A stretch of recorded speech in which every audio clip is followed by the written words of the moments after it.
பார்க்க போறோம்னா பேக் வீலே எப்படி தூக்குறது தான். சில பேருக்கு பேக் வீல் தூக்குறது இல்ல போது டபாக்கன் கீழே விழுவீங்க, ஸ்கிராட்ச் ஆகும். எல்லாரும் தூக்க தெரியாது. சரி இப்ப எப்படி ஃபர்ஸ்ட் சொல்றேன், இது பண்ணி சொல்லி காட்டுறேன். ஃபர்ஸ்ட் பேக் வீலிங் அடிக்கிறதுக்கு ரொம்ப தூரம் போகணும்னு நினைச்சீங்கன்னா அதான் கிடையாது. ஃபர்ஸ்ட் இவ்வளவு தூரம் போனாலே ஓகே.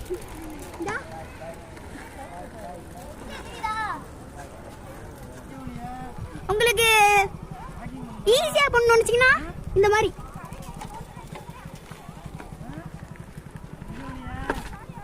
பாத்துருப்பீங்க. முன்னாடி போய் தான் இது பண்ணேன்.